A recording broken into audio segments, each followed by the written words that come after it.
I told my daughter that her mother had just died. She replied, "Today is Daniel's birthday. Can we talk tomorrow?" It was in that moment that I realized I hadn't just lost my wife. I had lost my daughter too. "I'm so happy you're here. Just so you know, this is a real story. But to protect the identity of the person who shared it, we've chosen to use fictional names. Stick with me until the end, and drop the name of your city in the comments so I can see just how far this story has traveled." The words are still ringing in my ears 3 hours later. I'm sitting in the same kitchen chair where Margaret ate her last bowl of soup yesterday morning, staring at the phone like it might ring again and give me a different conversation, a different daughter. But it won't, because the person who just dismissed her mother's death for a birthday party, that's who Sarah really is. And I think I've known it for years. I just didn't want to see it. Let me back up. This morning started like any other morning for the past 6 months. I woke up at 5:47 a.m. to check on Margaret. The hospice nurse had warned us that the end was close. Maybe days, maybe hours. Her breathing had been shallow all week, but when I touched her forehead this morning, something was different. Peaceful. Still. She was gone. 43 years of marriage, and she slipped away while I was sleeping 3 feet away from her.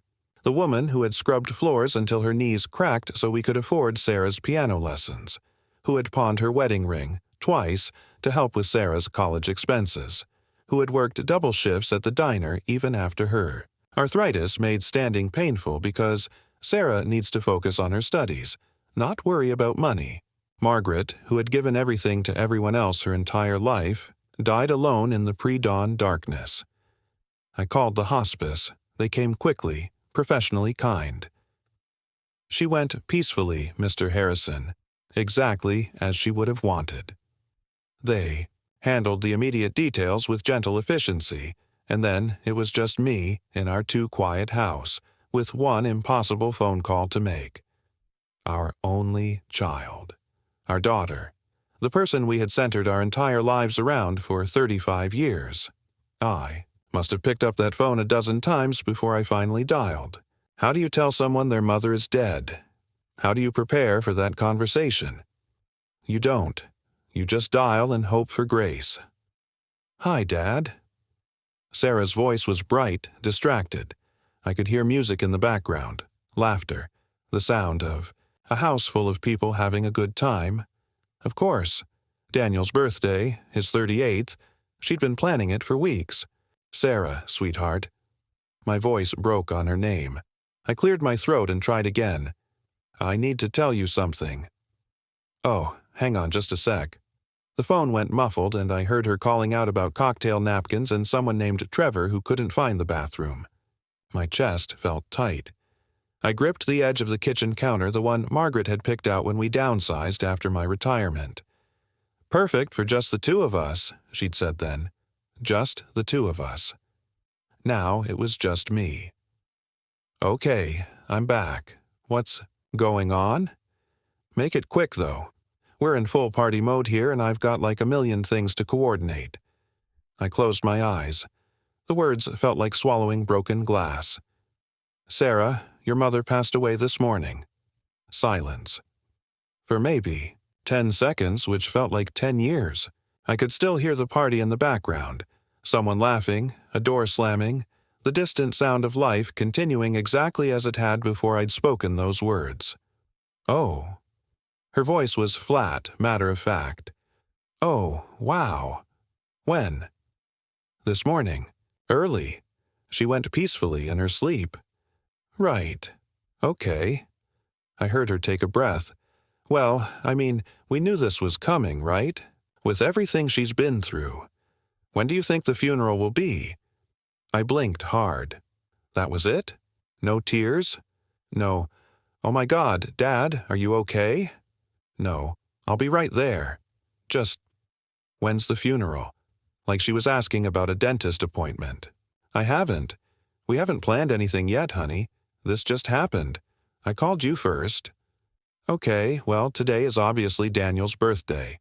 We've got 60 people here. His whole family drove up from Portland. The caterer's already setting up. You understand I can't just bail on all this, right? Tomorrow's packed too with cleanup, and his family wants to do brunch before they drive back. I sank deeper into Margaret's chair. 60 people for Daniel's birthday. His whole family from Portland.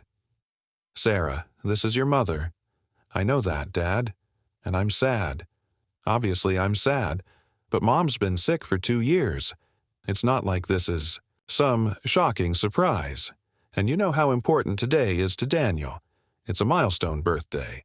His parents spent a fortune on plane tickets. His sister took time off work. I can't just destroy everyone's plans because of something that was going to happen anyway. Something that was going to happen anyway. I looked around our kitchen.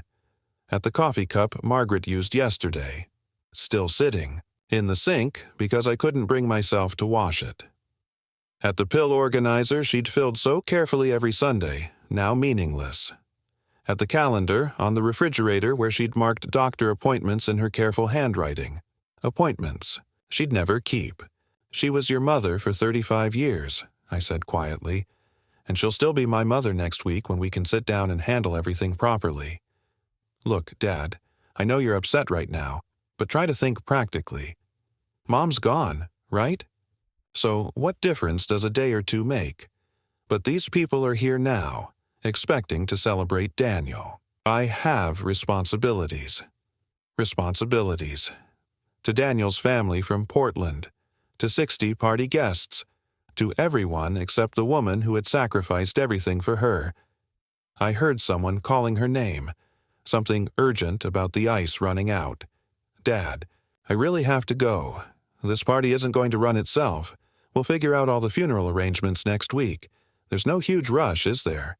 I mean, Mom's not going anywhere. She actually laughed a little at that. I'll call you Monday, or Tuesday for sure. Today is Daniel's birthday. Can we talk tomorrow? Those words, I keep hearing them over and over. Not, I'm so sorry, Dad. Not, how are you holding up? Not, I'm coming right over. Today is Daniel's birthday. The line went dead, and I sat there listening to the dial tone until it became that automated voice telling me to hang up and try again. Hang up and try again, as if I could call back and get a different daughter. One who remembered that the woman who raised her, who loved her, who gave up everything for her, deserved more than being squeezed into her schedule between party cleanup and brunch. I finally hung up the phone and looked around our house. Really looked at it. The living room where we'd hosted Christmas every year until Sarah decided Daniel's parents' house was more convenient. The guest bedroom we'd kept ready, for grandchildren who visited twice a year and never stayed for dinner. The photo albums full of pictures of birthday parties we'd thrown, school plays we'd attended, piano recitals we'd applauded, all for a daughter who couldn't spare an hour on the day her mother died. In our bedroom, Margaret's pillow still held the shape of her head. Her reading glasses were folded neatly on the nightstand next to a glass of water she'd never finish. And there, in its silver frame, the family photo Sarah had given us last Christmas. Professional, perfect, everyone, smiling. Daniel's arm tight around Sarah, the kids stiff in their holiday clothes, all of them looking at the camera but somehow not at us. I picked up that photo and really studied it. When had Sarah become this person? When had her husband's birthday become more sacred than her mother's death?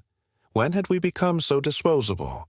The hospice had left paperwork, gentle instructions about what needed to be done in the first 24 hours. I spread it all out on the kitchen table. Forms about cremation, funeral homes, death certificates, the practical debris of a life ended. But as I reached for the phone to start making the necessary calls, something had shifted inside me. Not just grief, I'd been preparing for that for months. This was something colder, clearer, a kind of awakening I'd never felt before. For 35 years, I'd made excuses for Sarah. She was busy with her career. The kids were demanding. Daniel's family had different expectations. She showed love, differently than we did. But this wasn't about showing love differently. This was about not showing it at all.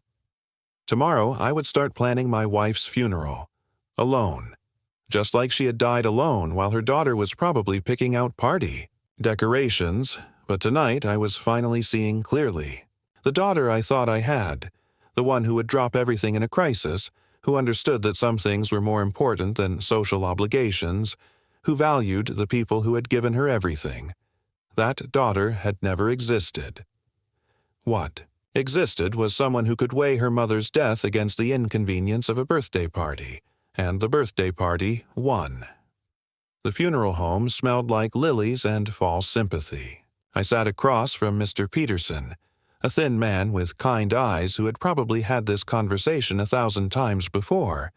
But for me, it was the first time I'd ever planned a funeral alone. "Will other family members be joining us for the arrangements?" he asked gently, his pen poised over the paperwork. "No," I said. "Just me." He nodded without judgment, but I saw the slight pause. Most people don't bury their spouse without their children present. Most people have someone to lean on during the hardest conversation of their lives. I wasn't most people, apparently.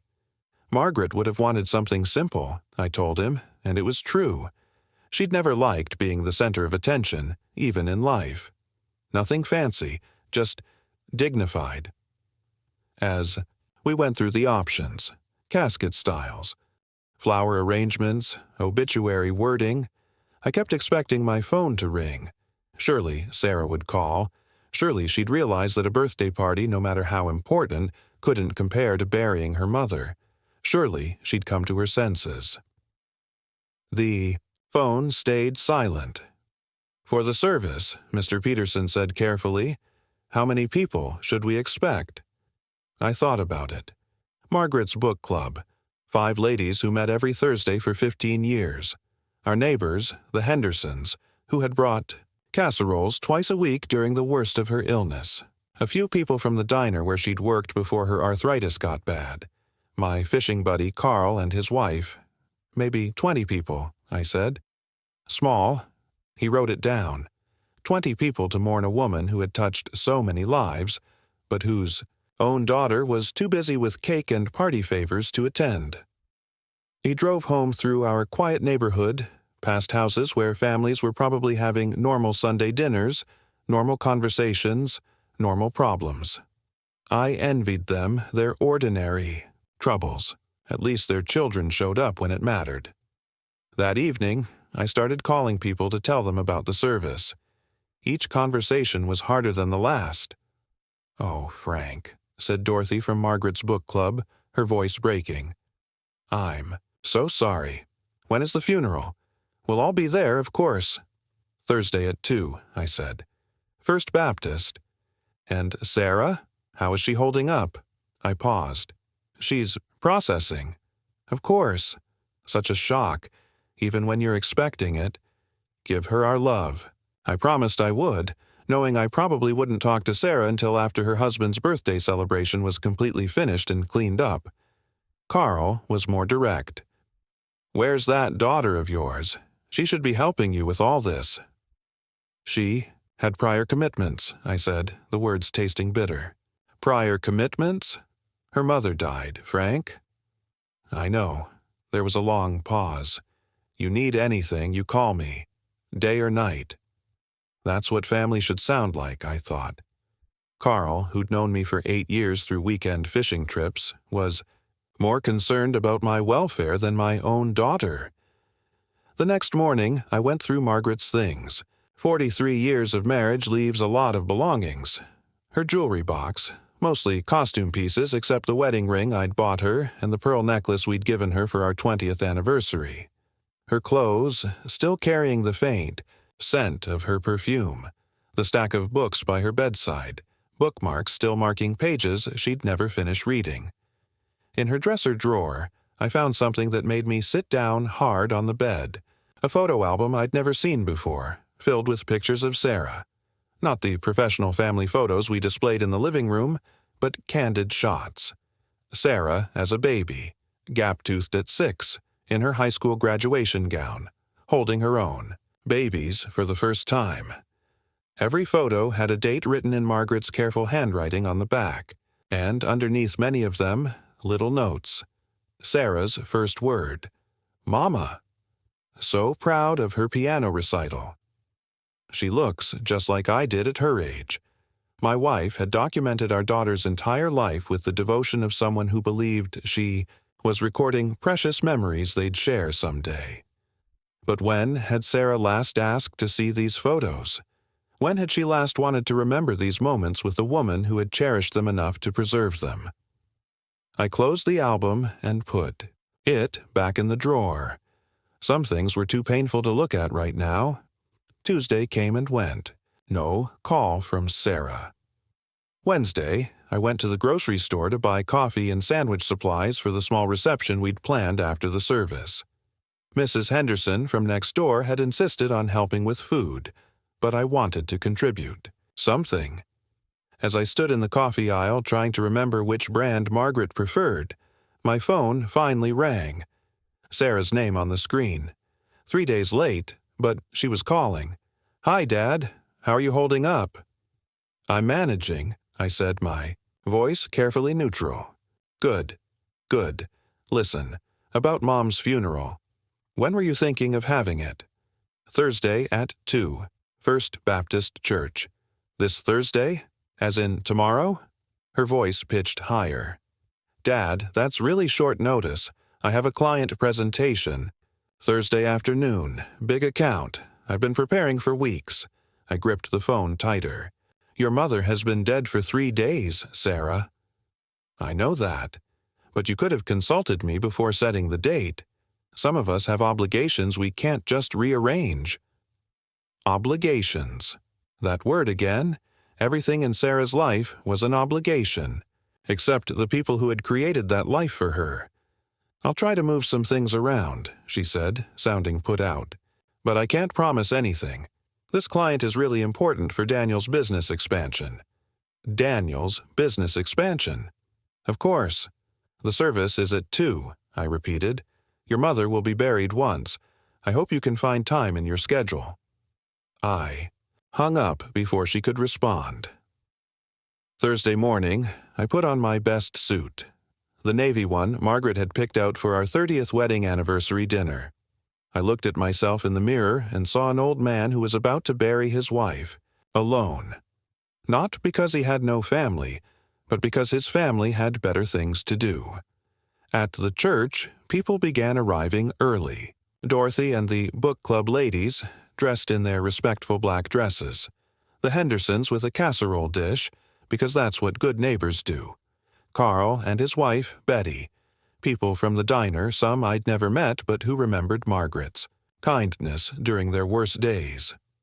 I stood by the door, shaking hands and accepting condolences, glancing at my watch. 1:30, 1:40, 1:50. At 5 minutes to 2, Sarah rushed in wearing a black business suit and heels that clicked impatiently on the church floor. She was checking her phone as she walked, probably calculating how quickly she could get to her important client meeting. "Sorry I'm late," she whispered, kissing my cheek quickly. "Traffic was murder. How long is this expected to run? I really do have that presentation at 4. I stared at her. "We're burying your mother, Sarah." "I know, and I'm here, aren't I? I moved heaven and earth to be here. Heaven and earth." She'd moved a client meeting back 2 hours. The service was beautiful. Pastor Williams spoke about Margaret's quiet strength, her devotion to family, her gentle way of making everyone feel welcomed. Dorothy read a passage from Psalms that had been Margaret's favorite. People shared memories of her kindness, her cooking, her laugh. Sarah sat beside me, checking her phone twice during the eulogy. At the graveside, I watched them lower my wife into the ground. 43 years of marriage reduced to a wooden box in a hole in the earth. I thought about all the dreams we'd shared, all the plans we'd made, all the love we'd given to the daughter who was currently texting during her mother's burial. People came up to me afterward, offering final condolences. She was a wonderful woman, Frank. You were lucky to have each other for so long. She's at peace now. Sarah appeared at my elbow.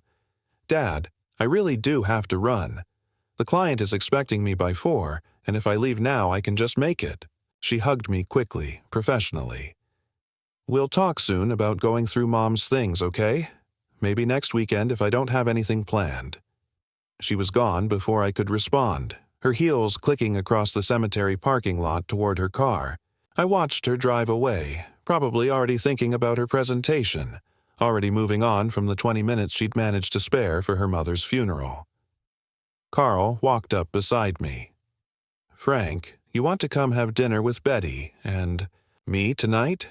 Nobody should be alone after a day like this." I looked at this man who barely knew me, offering exactly what family should offer. Then I looked at the road where my daughter's car had disappeared. "Thank you, Carl. I'd like that very much." As we walked toward his truck, I realized something had crystallized inside me during those 2 hours in the church. It wasn't just grief anymore. It was clarity. Cold, clean clarity about what I meant to the person I'd spent 35 years loving unconditionally. I meant less than a client meeting, less than a birthday party, less than whatever was happening in her real life, the life that didn't include the man who had raised her or the woman who had died for her. That night, at Carl and Betty's kitchen table, eating pot roast and listening to stories about their grandchildren who called every Sunday, I made a decision. Some things in life can't be undone, but some things can be prevented from happening twice. The house felt different after the funeral. Not just empty, I'd been preparing for that. It felt honest for the first time in years. No more pretending we were a close family. No more making excuses for Sarah's absence. Just me and the truth, finally face to face. I spent Friday morning going through sympathy cards. Dozens of them, from people whose lives Margaret had touched. Her book club friends shared memories of her insights into novels, her gentle way of disagreeing without making anyone feel foolish. Former co-workers from the diner wrote about her patience with difficult customers, how she'd always remember their names and ask about their families. Our neighbors mentioned casseroles she'd brought during illnesses, rides she'd offered to the grocery store, the way she'd always waved from the garden. A woman I'd never heard of wrote, "Your wife helped me through the darkest period of my life. When my husband left me with 3 small children, she would bring groceries and never make me feel like charity. She saved us." I sat there holding that card, thinking about the woman I'd been married to for 4 decades. She'd been quietly changing lives while I was at work, touching people in ways I'd never even known about. And her own daughter couldn't spare an entire afternoon for her funeral. That's when I decided to look at Sarah's social media. I'd never been much for Facebook or Instagram, but Margaret had shown me how to check them occasionally. "Just to see what Sarah's up to," she'd say wistfully, scrolling through photos of grandchildren we rarely saw, family vacations we were never invited on, milestone moments we learned about online instead of through phone calls. What I found made my coffee turn cold in my cup. Saturday, the day after Margaret died while I was making funeral arrangements alone, Sarah had posted 17 photos from Daniel's birthday party. Professional quality shots of the elaborate celebration, a 3-tier cake, string lights and floral arrangements that probably cost more than Margaret's entire funeral. Smiling faces, raised glasses, a toast where Daniel was thanking everyone for making my day so special. The caption read, "Best husband, best party, best friends." Danny's 38th was absolutely perfect. So grateful for everyone who made this night magical. Blessed. Chiu, birthday boy. Perfect. Evening, ist so grateful. Posted at 11:47 p.m., almost exactly 12 hours after I'd told her that her mother was dead. I scrolled through the comments. Dozens of people congratulating them on the amazing party, asking for details about the caterer, the decorations, the playlist. Sarah had responded to every single one with detailed answers and heart emojis. But what made my hands shake was finding the conversation thread with her friend Jennifer from Sunday morning. Jennifer. OMG, the party looked incredible. How are you? Feeling today? You must be exhausted. Sarah. Thanks, babe. It was so much work, but totally worth it. A little hungover this morning, LOL. And dealing with some family drama, my dad called yesterday with bad news about my mom. She finally passed. I knew it was coming, but the timing was awful, right in the middle of party prep. Anyway, funeral planning can wait a few days. I need to recover from last night first. Family drama. That's what Margaret's death was to her. Drama with bad timing. I set the phone down and walked to the kitchen window, looking out at Margaret's garden. She'd planted sunflowers there, every spring for 20 years, even after the arthritis made kneeling painful. They're so cheerful, she'd say. They make me think of better days ahead.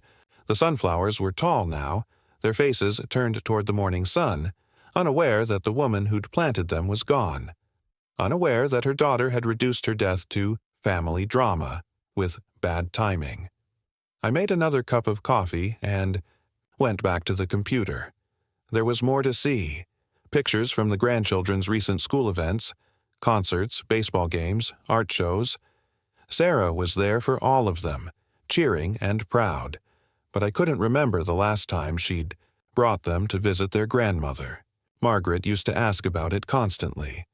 Maybe for Easter, she'd hope, or summer vacation. But there was always a reason. Too busy. Too far to drive. The kids had activities. Yet Sarah could drive 3 hours to watch a Little League game and post about being the proudest mom ever. I found photos from their vacation to Disneyland last month. 5 days of magical family memories while Margaret was having her worst week yet, barely able to keep food down. I'd mentioned to Sarah during one of our brief phone calls that her mother was struggling. "Oh, that's tough, Dad. We're dealing with our own stress right now with vacation planning. But I'm sure she'll bounce back. She always does. She always does." Except this time, she didn't. The more I scrolled, the clearer the pattern became. Sarah's life was full, rich, documented in careful detail. Dinner parties with friends, date nights with Daniel, family adventures, business success stories, community involvement with the kids' schools, charity galas where she looked elegant and engaged. She wasn't a bad person. She was simply a person who had divided the world into 2 categories: the people who mattered in her current life and everyone else. Margaret and I had been filed firmly in the everyone else category. When had that happened? When had we become background characters in our own daughter's story? I remembered the last time they'd visited. Christmas 2 years ago. Sarah had spent most of the time on her phone, managing some work crisis. Daniel had watched football and made pointed comments about our outdated furniture. The kids had been restless, asking repeatedly when they could leave. They'd stayed exactly 4 hours and left before dinner, claiming the children needed to get home for bedtime routines. Margaret had spent a week preparing for that visit. Special meals, decorations, gifts carefully chosen and wrapped. After they left, she'd sat in her chair crying quietly, thinking I couldn't see. But I'd seen. I'd always seen. I just hadn't known what to do about it. Now I was starting to understand that there might be something I could do. I closed the laptop and walked to my desk in the spare bedroom. In the bottom drawer, under old tax returns and insurance papers, I found what I was looking for. Our wills. Both of them, updated 3 years ago when Margaret's health started declining. I spread them out on the desk and read through mine carefully. It was straightforward, the way these things usually are between married couples. Everything to Margaret if I died first, everything to Sarah if Margaret died first. The house, the life insurance, my pension benefits, the modest savings account. We'd built over 40 years of careful living. Sarah was set to inherit everything. Not because she needed it. Daniel's business was thriving. They lived in a house twice the size of ours, took expensive vacations, drove new cars, but because that's what parents do. Leave everything to their children. At least that's what I'd always assumed parents did. I thought about Margaret's sunflowers still turning toward the light in a garden no one would tend now. I thought about the woman at the diner who'd written that Margaret had saved her family. I thought about the book club ladies who'd read Margaret's favorite psalm at the funeral while Sarah checked her phone. I thought about what Margaret would want her legacy to be. And I was pretty sure it wouldn't be funding more birthday parties and Disney vacations for people who couldn't spare an afternoon for her funeral. That afternoon, I called our family lawyer, James Morrison. I'd known Jim for 15 years. He'd handled our house purchase, drawn up our wills, helped us with various legal matters over the years. "Frank, I'm so sorry about Margaret," he said when his secretary put me through. "I heard about the service.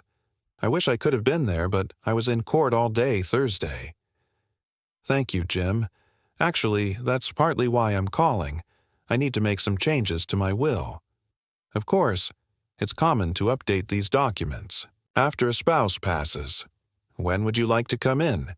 "As soon as possible," I said. "And Jim, I'd prefer to keep this confidential for now. Family situations can be complicated." There was a pause. Jim had been a lawyer long enough to recognize the tone of a man who'd reached the end of his rope with his family. "Absolutely, Frank. How about Monday morning? 10 o'clock? Perfect." After I hung up, I sat in my chair, Margaret's chair now, I supposed, and looked around our living room, at the photos of Sarah through the years, at the grandchildren's, artwork stuck to the refrigerator, at the family Bible where Margaret had recorded births and deaths in her careful handwriting, including her own death date that I'd added yesterday with shaking hands. For 35 years, this had been a house, built around Sarah, around her needs, her dreams, her future. We'd sacrificed vacations to pay for her wedding, delayed our retirement to help with her down payment, worked extra years to make sure she'd have an inheritance worth having. And for what? So she could post about family drama and bad timing while we buried the woman who'd given her everything? I picked up the phone and called Carl. "Frank, how are you holding up, buddy?" "I'm okay, Carl. Better than okay, actually. I wanted to ask you something. That lawyer you used when your brother tried to contest your father's will. Do you remember his name?" "Sure, Jim Morrison downtown. Good man. Honest. Why?" "Just need to update some paperwork. And Carl, thanks for dinner last night. It meant more than you know. Anytime, Frank. You're family now. Family. Funny how a near stranger could understand that concept better than my own daughter. That evening, I made myself a simple dinner and ate it at the kitchen table, reading through the sympathy cards again. Each one a reminder of the lives Margaret had touched, the love she'd given freely to anyone who needed it. Everyone except her own daughter had recognized what the world had lost when Margaret died. But maybe it wasn't too late for her death to mean something after all. Maybe there was still a way to honor the woman who'd spent her life taking care of others, who'd died worrying that her daughter had forgotten how to love. I finished my dinner and washed the dishes, including Margaret's coffee cup. It was time to stop preserving things that no longer mattered. Monday morning, I would start building a different kind of legacy, one that would teach Sarah the lesson she should have learned at her mother's deathbed, that love given freely doesn't mean love, can be taken for granted. Some lessons come too late to save the teacher, but they can still change the student's final grade. Monday morning, I sat in Jim Morrison's office wearing the same suit I'd worn to Margaret's funeral. Somehow, it felt appropriate. Both occasions were about endings, about putting things to rest that should have been settled long ago. "So, Frank," Jim said, settling behind his desk with my file, "you mentioned wanting to make changes to your will. What did you have in mind?" I'd rehearsed this conversation in my head all weekend, but sitting there in his leather chair, the words felt heavier than I'd expected. "I want to change the primary beneficiary," I said simply. Jim's pen paused over his legal pad. "From Sarah to." "That's what I need to discuss with you. What are my options?" He leaned back in his chair, studying me with the careful expression, of a man who'd handled plenty of family disputes over the years. Well, you can leave your estate to anyone you choose. Family members, friends, charities, institutions. May I ask what's prompted this decision? I told him about the phone call, about the birthday party, about Sarah checking her phone during the eulogy.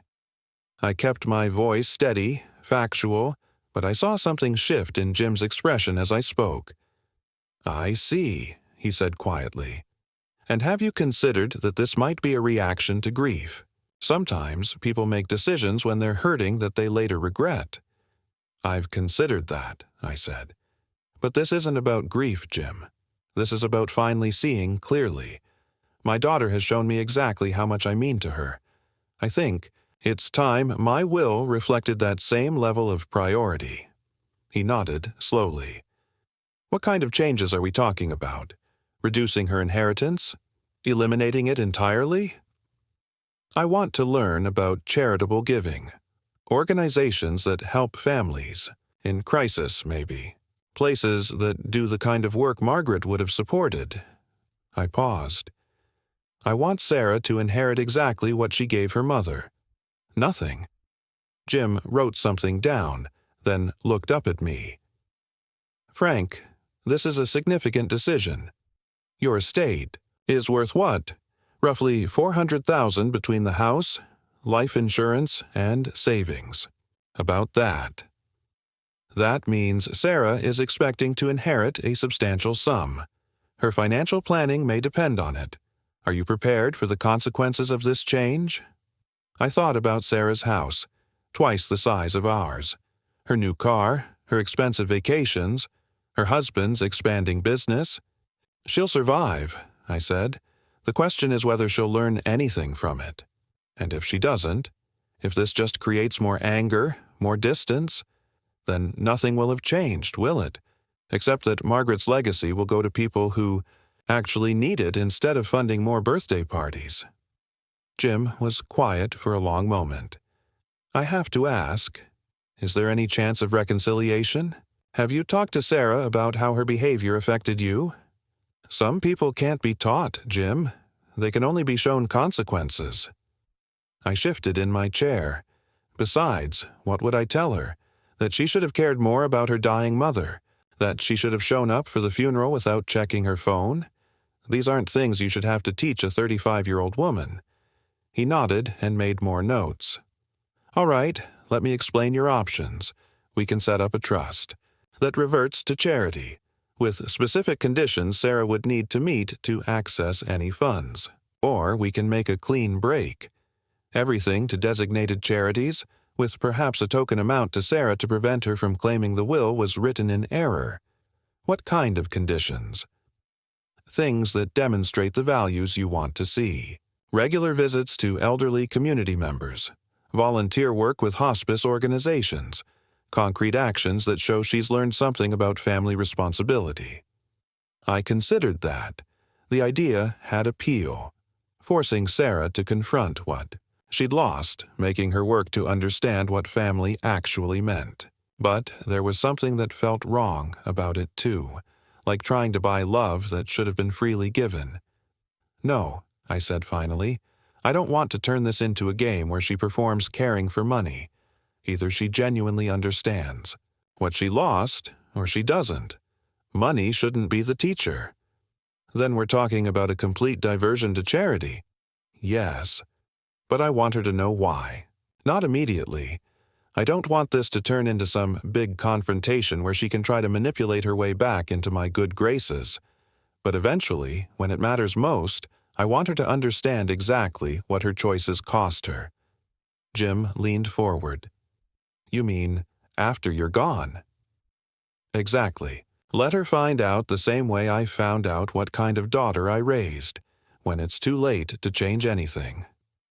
We spent the next hour going through details.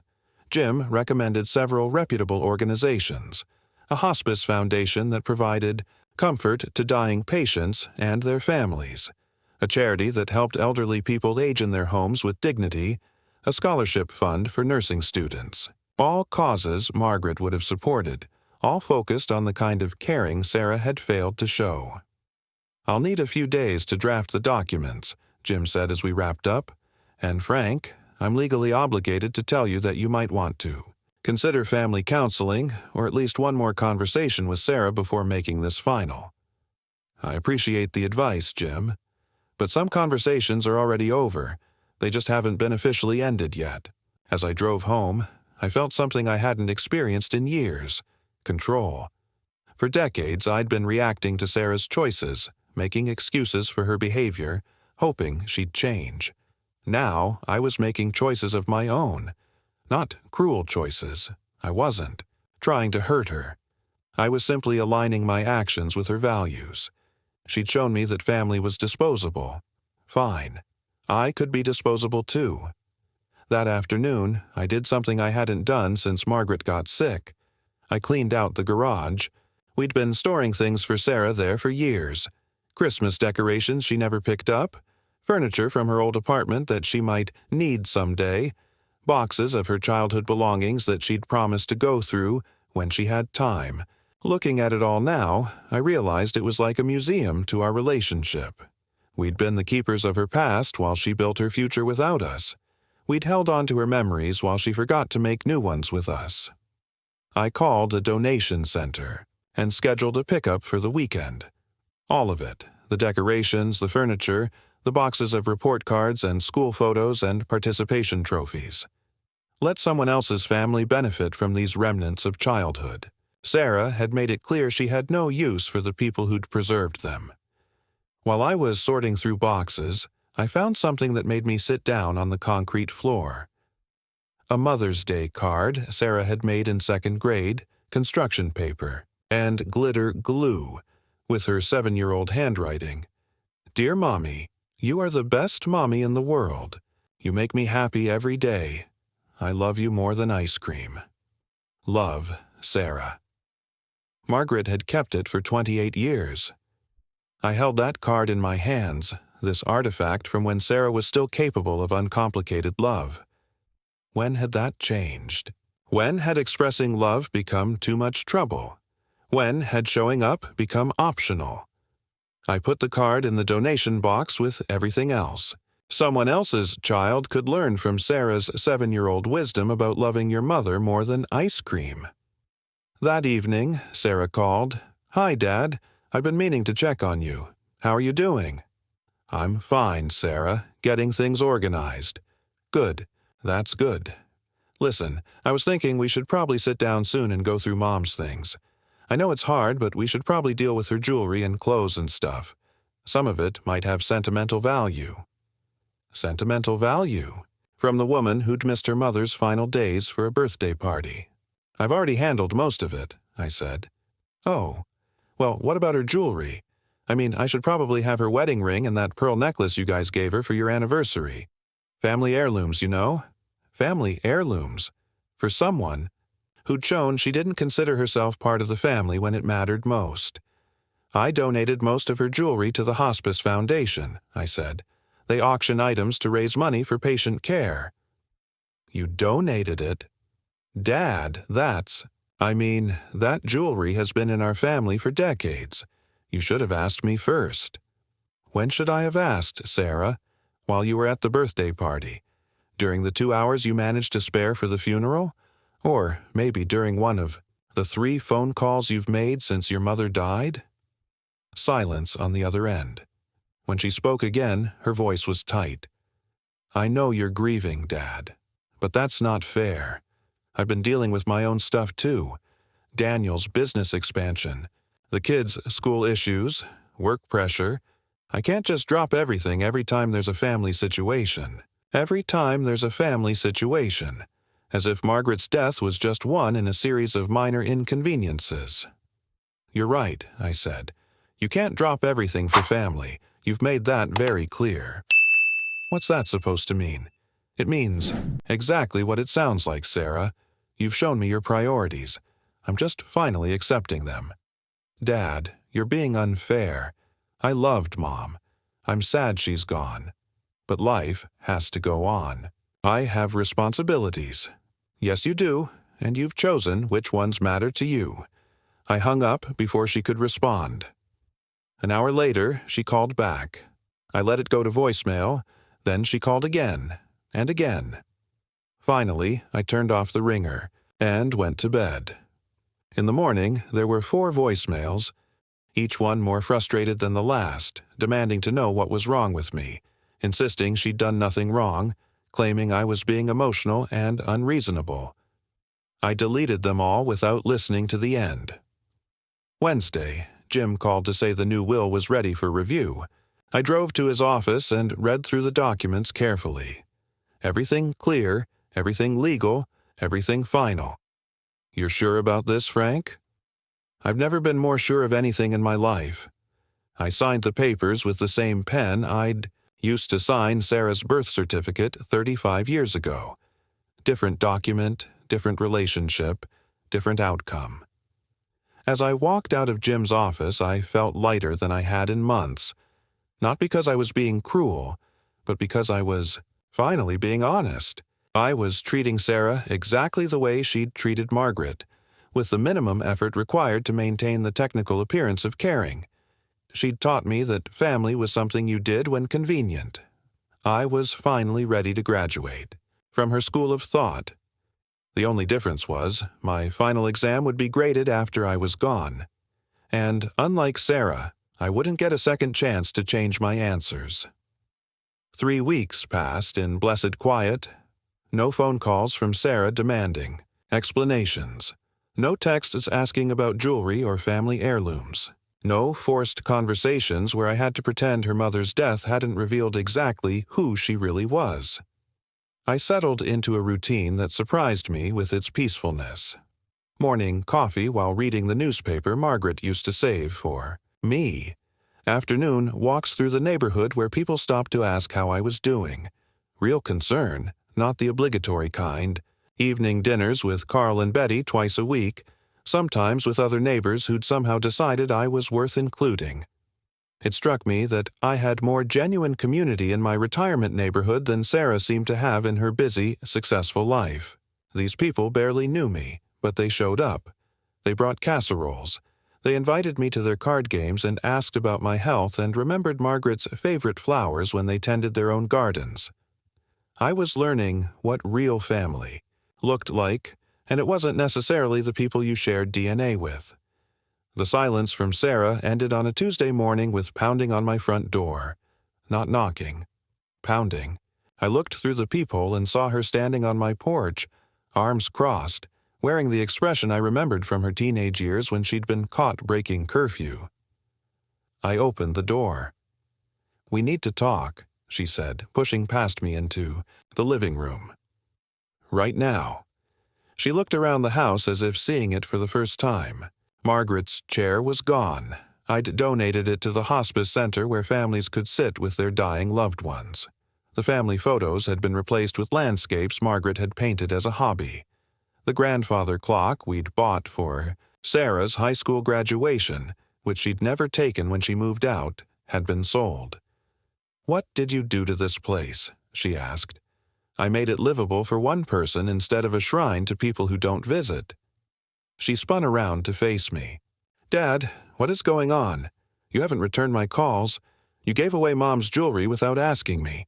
Now I drive by and see strangers loading furniture into a truck. Are you losing your mind?" "My mind is clearer than it's been in years." "Clear. You're acting like a crazy person. I talked to Jim Morrison's secretary yesterday about some legal questions for Daniel's business, and she mentioned you'd been in recently updating your will." "What's that about?" So she knew. Or suspected. I could see the calculation in her eyes, the same look she'd had as a child when she was trying to figure out how much trouble she was actually in. People update their wills after their spouse dies. Sarah. It's normal. Not like this. Not changing everything around, giving away family possessions, acting like... She struggled for words. "Acting like you don't want to be my father anymore." I walked to the kitchen and poured myself coffee. I didn't offer her any. "Want to be your father?" "Sarah, I haven't been your father in any meaningful way for years. I've been your emergency contact and your future inheritance. There's a difference." "That's not true, isn't it? When's the last time you called me just to talk? When's the last time you brought the kids over for Sunday dinner? When's the last time you asked how I was doing without wanting something? She sat down heavily in the chair that used to be Margaret's, then seemed to realize what she'd done and stood up again. I've been busy. You know how life is with kids and work and everything. That doesn't mean I don't care about you. You were too busy for your mother's funeral. I was there for the funeral. You were there for 2 hours. You checked your phone during the eulogy. You left before the reception to go to a client meeting. I set my coffee cup down harder than necessary. Tell me, Sarah, what was so important about that client meeting that it couldn't wait until the day after we buried your mother? She opened her mouth, then closed it. For the first time in our conversation, she looked uncertain. It was the Hendricks account, she said finally. A major expansion project for Daniel's firm. We'd been working on the proposal for months. Months of work, and it couldn't be postponed by 24 hours? You don't understand business, Dad. These opportunities. Don't wait. If we'd delayed that meeting, Hendricks would have gone with someone else. Daniel's company depends on contracts like that. I stared at her. Even now, even caught in the lie, she was defending it. So, Daniel's business was more important than your mother's funeral. That's not what I said. That's exactly what you said, and more importantly, it's what you did. I walked to the living room window, looking out at Margaret's sunflowers, now tall and golden in the afternoon light. Do you know what your mother said to me the night before she died? Sarah didn't answer. She said she hoped she'd been a good mother. She was worried that she'd failed somehow because you were so distant. She blamed herself for the fact that you never called, never visited, never seemed to want to be part of our lives. I turned back to face her. She died thinking she had failed you, when the truth was exactly the opposite. Mom knew I loved her. Did she? Because from where I sat it looked like she knew she was disposable to you, just like I am. Sarah's face flushed. You are not disposable to me. You're my father. Am I? Then prove it. What do you mean? I walked to my desk and pulled out a piece of paper I'd been working on for days. I've been thinking about what Margaret would want her legacy to be. Not money. Legacy. The impact her life had on the world. I handed Sarah the paper. This is a list of organizations that do the kind of work she believed in. Hospice care, elder support, helping families in crisis. Sarah scanned the list, her frown deepening. What does this have to do with anything? I want you to pick one. Volunteer there. Not write a check. Anyone can write a check. Actually show up. Spend time with people who are going through what we went through. Learn what it feels like to be the person who shows up instead of the person who makes excuses. Dad, I don't have time for... Stop. I held up my hand. Don't finish that sentence. Don't tell me you don't have time. You had time for a birthday party the day your mother died. You had time for client meetings the day we buried her. You had time to post 17 photos on social media celebrating while I was sitting alone in a funeral home planning her service. Her mouth fell open. You were looking at my Facebook? I was trying to understand how someone could be so happy while their mother was dead and their father was falling apart. I found my answer in those photos, Sarah. I saw exactly where your priorities are. She sank back into the chair, this time not seeming to notice or care that it had been her mother's. You're angry about the party. I'm not angry about the party. I'm clear about what the party represented. It represented your values. Birthday celebrations matter more than death. Social obligations matter more than family. Appearances matter more than grief. That's not fair, isn't it? Let me ask you this. If Daniel had died that morning instead of your mother, would you have still had the party? She stared at me. The question hung in the air between us like a blade. That's different, she said finally. How? Daniel is my husband. And Margaret was your mother. For 35 years, she was your mother. She gave you life, raised you, sacrificed for you, loved you unconditionally. But Daniel's birthday party was more important than her death. Tears started in Sarah's eyes, but I felt nothing. Not satisfaction, not regret, just the cold clarity that had been growing in me for weeks. I didn't know what to do, she whispered. I'd already committed to all those people. Daniel's family had flown in. The caterer was paid. Everyone was expecting you to be someone other than who you actually are. I said, but I'm not going to expect that anymore, Sarah. I'm going to treat you exactly like you've treated me and your mother, with the minimum effort required to maintain the technical appearance of caring. She looked up at me with wet eyes. What does that mean? I went back to my desk and pulled out a folder. Jim Morrison had prepared this for me. Sealed copies of my new will with a letter of explanation to be opened after my death. I set it on the coffee table in front of her. It means you're going to learn the same lesson you taught your mother. That family is optional. That love can be deprioritized. That some things matter more than the people who raised you. She reached for the folder, but I put my hand on top of it. Not yet, I said. You don't get to know the consequences until it's too late to change them. Just like your mother never got to know whether you actually loved her or just tolerated her. Dad, please. I want you to leave now, Sarah, and I want you to think about something. Every choice you make from now on, every time you decide something, is more important than family. Every time you prioritize anything over the people who love you, remember this conversation. Remember that choices have consequences, and consequences don't care about your schedule. She stood up slowly, clutching her purse like a shield. You're really going to throw away 35 years over one mistake? One mistake? I almost laughed. Sarah, this wasn't one mistake. This was one revelation. This was the moment I finally saw clearly who you've always been. She walked to the door, then turned back. I loved Mom. I love you. I know I'm not perfect, but I'm trying to balance everything in my life. I thought you understood that. I did understand it. For years I understood it and made excuses for it and enabled it. But understanding something and accepting it are two different things. I opened the front door for her. Your mother spent her last 2 years hoping you'd show up for her. I'm not going to spend my remaining years hoping you'll show up for me. After she left, I sat in my quiet house and felt something I hadn't experienced in decades, peace with my own decisions. Not happiness, this wasn't a happy situation, but peace with the knowledge that I had finally stopped accepting unacceptable behavior. I picked up the folder with my will and put it back in the desk drawer. Sarah would learn about its contents eventually, but not from me. Not in anger, not in manipulation, not as a threat to get her to change. She would learn about it the same way I'd learned about her true nature, when it was too late for anything but the truth. Some lessons can only be taught by consequences, and consequences, unlike love, don't negotiate.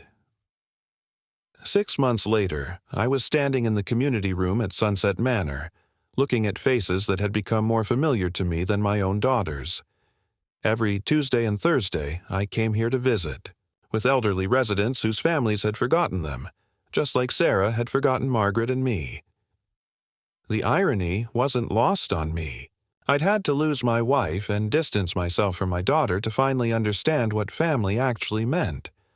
"Frank, you're here early today," said Mrs. Chen, wheeling herself over to where I was setting up the chessboard. At 86, she was sharper than most people half her age, but her son lived in California and visited twice a year if she was lucky. "Thought we might have time for 2 games today," I said, arranging the pieces. "Unless you're afraid I'm getting too good for you," she laughed, the sound bright in the sterile room. "The day you beat me at chess is the day I check myself into the memory care unit." As we played, other residents gathered around. This had become our routine: chess with Mrs. Chen, card games with Mr. Rodriguez, reading the newspaper aloud to Mrs. Patterson, whose eyesight was failing. Simple things: presence, attention, the basic human dignity of being seen and heard. Frank, Mrs. Patterson said as I finished reading her the sports section. My granddaughter is coming to visit next weekend. I haven't seen her in 3 years. I'm so nervous I won't know what to say to her. I folded the newspaper carefully. Just be yourself, Helen. If she's worth knowing, that'll be enough. But what if she's changed? What if we don't have anything in common anymore? I thought about Sarah, about the stranger she'd become to me over the years without my realizing it. Then, at least you'll know where you stand. Sometimes clarity is more valuable than false hope. Mrs. Chen moved her bishop and put my king in check. Frank gives good advice because he's learned some hard lessons about family. She was right. The hardest lesson of all, that blood doesn't make family, and DNA doesn't guarantee love. Family is what people choose to build together through daily acts of caring. It's showing up when showing up is hard. It's prioritizing someone else's needs over your own convenience. Sarah had never learned that lesson. Maybe she never would. After I left Sunset Manor, I drove to the hospice center where Margaret had spent her final weeks. I'd started volunteering there too, sitting with patients whose families couldn't or wouldn't visit, reading to them, listening to their stories, just being present during the hardest passage of their lives.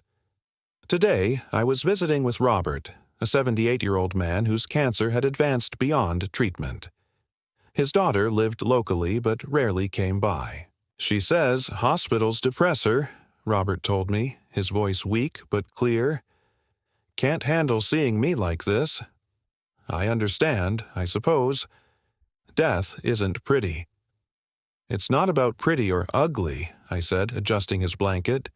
It's about showing up for the people who showed up for you. You sound like you know something about that. I told him about Margaret, about Sarah, about the phone call that had changed everything. Robert listened without judgment, the way dying people often do, with absolute attention to what really matters. You did the right thing, he said when I finished. My generation, we made too many excuses for our children. We told ourselves that enabling them was love. But real love sometimes means letting people face the consequences of their choices. Do you think she'll ever understand? Maybe. Maybe not. But you'll understand. And that's what matters. You'll know you didn't spend your final years begging for scraps of affection from someone who'd already decided you weren't worth her time. That evening, I came home to a quiet house that no longer felt empty. I'd redecorated after Margaret. Died, not to erase her memory, but to create a space that felt honest about who lived there now. One person with his own interests and rhythms and needs. I made dinner and ate it while reading a book Mrs. Chen had recommended. After dinner, I called Carl to see if he wanted to go fishing over the weekend. Then I paid some bills and watched the news. A simple evening, but mine own. The phone rang at 9 o'clock. Sarah's name on the caller ID. She'd been calling once a week for months, leaving voicemails that ranged from angry to pleading to confused. I usually didn't answer, but tonight I felt like talking. Hello, Sarah. Dad. Her voice was careful, like she was walking on ice. How are you? I'm well. You? I've been thinking about what you said, about volunteering somewhere. I looked into a few of the places on that list you gave me. I waited. Over the months, I'd learned that Sarah's idea of looking into something usually meant visiting a website and deciding it wasn't convenient. I started helping out at a grief support group, she said. For people who've lost parents. That surprised me. How's that going? It's hard, really hard. There are people there who didn't get to say goodbye to their parents, who have regrets about time they didn't spend, conversations they didn't have. Her voice got quieter. It's making me think about Mom, about things I should have done differently, such as being there when she was dying instead of planning a party, such as calling her more when she was sick, such as treating her death like it mattered more than Daniel's birthday. It was the first time she'd acknowledged what she'd actually done instead of defending it or making excuses for it. And what have you learned from thinking about that? I learned that some mistakes can't be fixed, that some damage is permanent, that there are consequences I can't undo, no matter how sorry I am. I looked out my kitchen window at Margaret's sunflowers, now dried and gone to seed. Next spring, new flowers would grow from what she'd planted, but she wouldn't be here to see them. Yes, I said, that's true. Dad, I know I can't bring Mom back. I know I can't undo the choices I made, but I want you to know that I understand now what I lost. Not just her, but the relationship I could have had with both of you if I'd tried harder. And what are you going to do with that understanding? Don't know. Keep showing up for the grief group, I guess. Keep trying to be the kind of person who deserves the family she has instead of taking it for granted. She paused. I know I probably lost my chance with you. I know you've changed your will and that I'm not going to inherit anything. Jim Morrison's secretary isn't as discreet as she thinks she is. So, she knew. And how do you feel about that? Honestly, at first I was angry. Then I was hurt. But now I think I understand it. You're treating me exactly like I treated Mom. You're showing me what it feels like to be disposable to someone you love. And it's the worst feeling in the world. I can't imagine how she felt, knowing that her own daughter considered her death an inconvenience.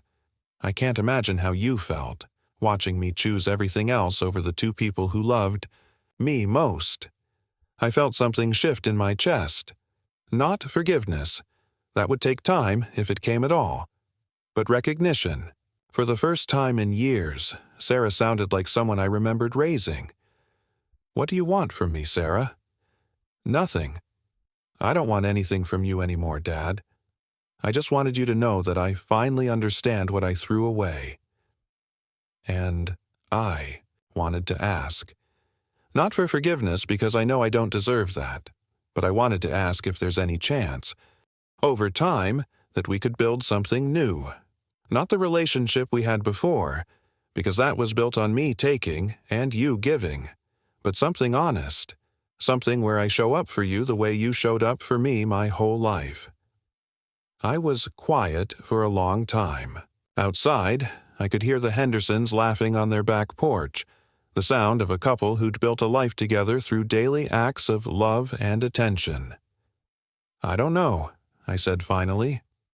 Trust isn't something you can rebuild with good intentions.